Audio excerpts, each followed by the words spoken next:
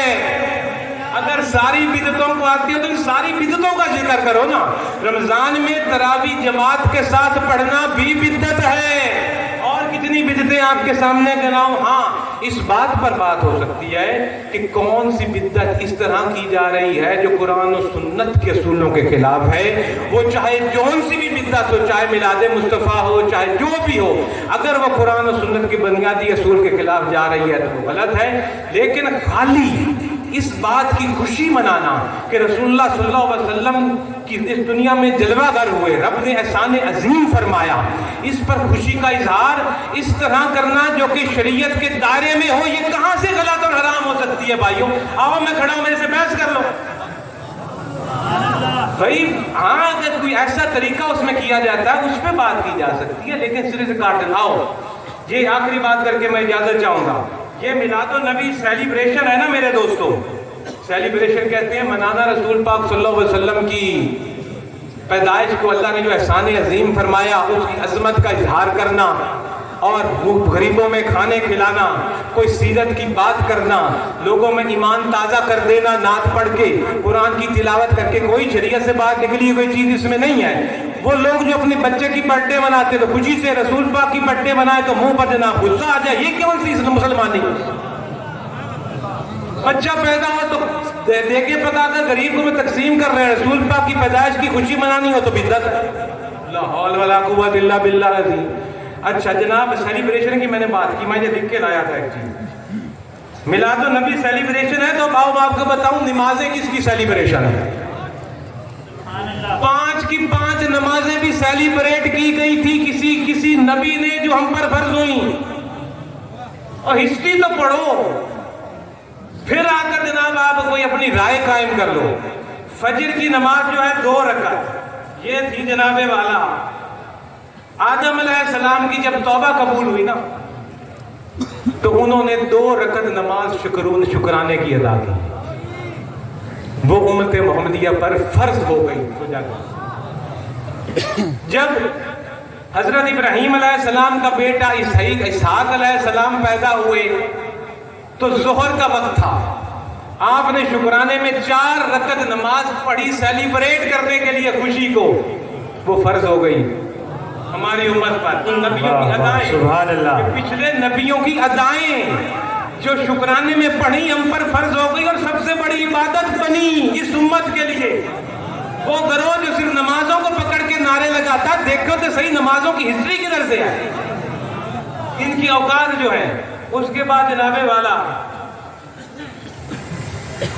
حضرت عزیر علیہ السلام جب 100 سال کے بعد زندہ کیے گئے خیریت سے، عصر کا وقت تھا، آپ نے شکرانے میں 4 رکعت نفل پر نماز پڑھی جو امت محمدیہ پر عصر کے وقت فرض ہو۔ اس کے بعد جناب حضرت ایوب اور حضرت یعقوب علیہ السلام جن کی بیماریاں بہت مشہور ہیں، زیادہ حضرت ایوب کی طرف یہ ہے بات، جب ان کو بیماری سے کچھ شفا ملی نا تو اس وقت مغرب کا وقت تھا، اور آپ نے مغرب کے وقت اٹھ کر نماز نیت کی اور پڑھنی شروع کی۔ 1 رکعت پڑھی، 2 رکعت پڑھی، جب تیسری پڑھی تو تیسری کے بعد پھر اتحیات میں بیٹھ گئے، ہمت نہیں پڑی چوتھی پر کھڑے ہونے کے لیے، تو رب نے کہا 3 ہی فرض ہیں۔ واہ سبحان اللہ، سبحان اللہ۔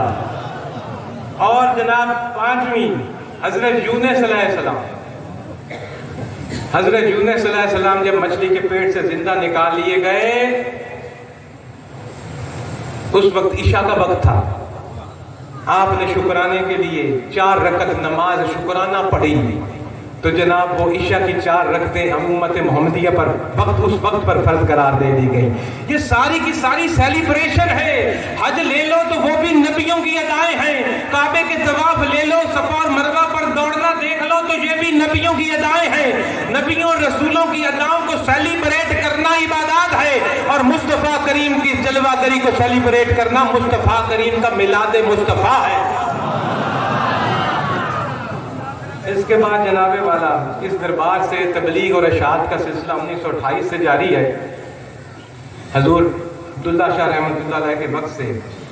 اور اس کے بعد سن 2000 سے ایک بڑی عظیم الشان اکیڈمی آپ کے سامنے موجود ہے, جو حضور ناز جہاں نے اپنے بہت بڑے ویژن سے اس چیز کو اوپن کیا, اور اسی ویژن کو ہم بحیثیت خدمت گار اس کو آگے بڑھانے کی کوشش کر رہے ہیں, اپنا حصہ اس ویژن کو ڈال رہے ہیں. میرا یا میرے کولیگز کا کمال نہیں, حضور ناز جہاں کی نگاہ کرم کا کمال ہے الحمدللہ کہ ان کے ویژن کو ہم آگے لے کر انہی کی توفیق سے جا رہے ہیں. اور مختلف قسم کے پچھلے سال میں نے آپ کے عرض کیا تھا کہ قلب سلیم جو ہے اس کو ہم نے جناب ایک نئے انداز سے شائع کیا ہے, پبلک کے سامنے ہے, پڑھیں میرے بھائیوں اس کو. میرے دوستوں, ایک چند مہینے پہلے ایک سروے ہوا تھا, سب سے زیادہ کتابیں پڑھنے والی قوم پتہ ہے کون سی تھی؟ وہ ہے یہودی قوم. آج وہ دنیا پر اسی طرح ترقی کر رہے ہیں کہ کتاب پڑھتے ہیں. ہمارے نوجوان پوری رات موبائل تکتے ہیں, کتاب نہیں دیکھتے. تو اسی لیے بیڑا کر. تو جناب, اور سب سے جو قوم سب سے کم کتاب اٹھاتی ہے نا, اس کا نام تھا مسلمان. یہ ایک سروے ہوا تھا دنیا. تو اللہ کرے آپ نہ بنے ایسے, ہم اس میں یہودیوں جیسے بن جائیں مطالعے میں, اللہ کرے. تو جناب وہ قلب سلیم تھی, وہ ہم نے شائع کی. اس سال ایک نئی کتاب اور آئی ہے جناب, صدائے عبداللہ کے نام سے. کیا نام ہے؟ صدائے عبداللہ. صدائے عبداللہ. میری صدا نہیں, میری زبان صدا عبداللہ. واہ سبحان اللہ, کیا کہنے ہیں. قیامت تک اس دربار سے جس کی بھی زبان بولے گی ہوگی صدائے عبداللہ. واہ, انہی کا فیض ہو.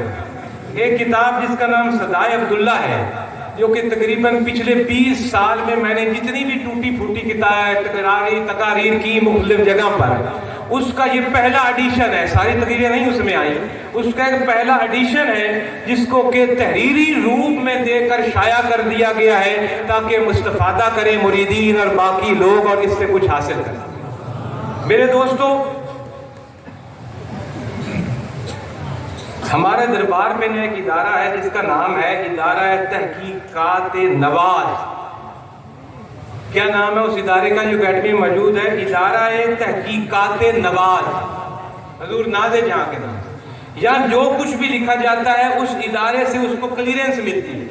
میں آپ کے سامنے یہ تقریر کر رہا ہوں نا, میں یہ بہت سوچ سمجھ کے لفظ بول رہا ہوں, اس لیے کہ یہ ان کیمروں کے ذریعے, وائی فائی پہ اور انٹرنیٹ کے ذریعے میری یہ سپیچ اس وقت پوری دنیا میں جا رہی ہے.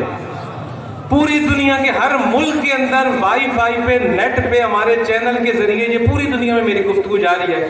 اس لیے ہر بات کو مجھے بڑا تول کے بولنا پڑ رہا ہے, ورنہ میں کوئی اور بھی آپ سے گفتگو کر لیتا میلاد کے موضوع پہ.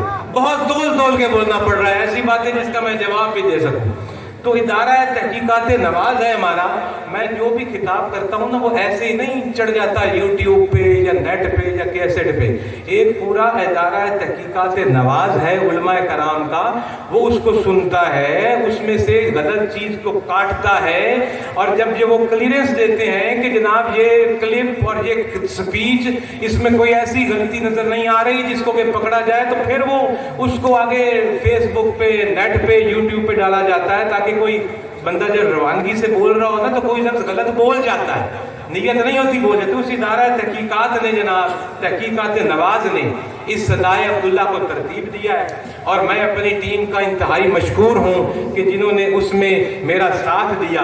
اور اس 1 سال کی محدود مدت میں ہم نے جناب اتنی بڑی کتاب آپ کے سامنے لے آئے ہیں. آپ اس کو پڑھیے, آپ کو مزہ آئے گا. میں نے وہ کتاب پڑھی, میں خود حیران ہو گیا. تو میری تو جو تقریر ہی نہیں ہے, تو بڑی زبردست باتیں ہیں, میں تو جاہل آدمی ایسی باتیں کیسے کر گیا. ویسے انہوں نے کان چھاٹ کر کے بڑی خوبصورت باتیں لکھی ہیں حوالوں کے ساتھ میری اداروں کو. تو میں ان لوگوں میں سے جناب ڈاکٹر مفتی غلام سرور صاحب کا مشکور ہوں, جناب شیخ الحدیث غلام محمد سعیدی صاحب کا مشکور ہوں, جناب مفتی محمد اعظم اکبری صاحب, مفتی محمد فیضان صاحب, حاجی فضل کریم چشتی صاحب، مفتی محمد شاکر صاحب، مفتی اجاز احمد قادری صاحب،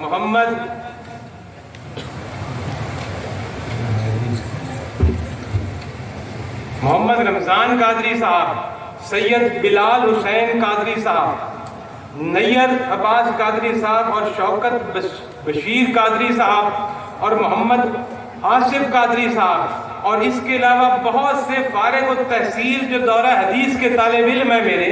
سب سے پہلے انہوں نے مجھے آ کر پچھلے سال کہا کہ حضرت ہم آپ کے تمام خطبوں کو کتابی شکل میں لانا چاہتے ہیں، ہمیں اجازت دیں. میں ان سارے بچوں کا بے انتہائی مشکور ہوں، پھر کمپوزنگ، ڈیزائننگ، پرنٹنگ سب کا بے حد مشکور ہوں کہ اس عظیم کام میں انہوں نے جناب ہمارا ساتھ دیا. اور ایک یہ بہت بڑا شاہکار صدائے عبداللہ کے روپ میں آپ کے سامنے ہے. اللہ تعالیٰ سے میری دعا ہے کہ میری ٹوٹی پھوٹی گزارشات کو وہ شرف قبولیت دے اور ہمیں صراط مستقیم پر چلنے کی توفیق عطا فرمائے. آمین آمین. ختم پاک ہوگا اور اس کے بعد دعا ہوگی. اللہ ہم سب کا حاضر ناصر ہو. اگر کچھ بات باختہ لے لیا ہے تو اس میں میرا قصور نہیں تھا، مجھے وقت جو میں نے مانگا تھا اتنا شروع سے دیا نہیں گیا تھا. اللہ ہم سب کا حامی و ناصر ہو. وآخر دعوانا الحمدللہ رب العالمین. تمام ماں باپ سے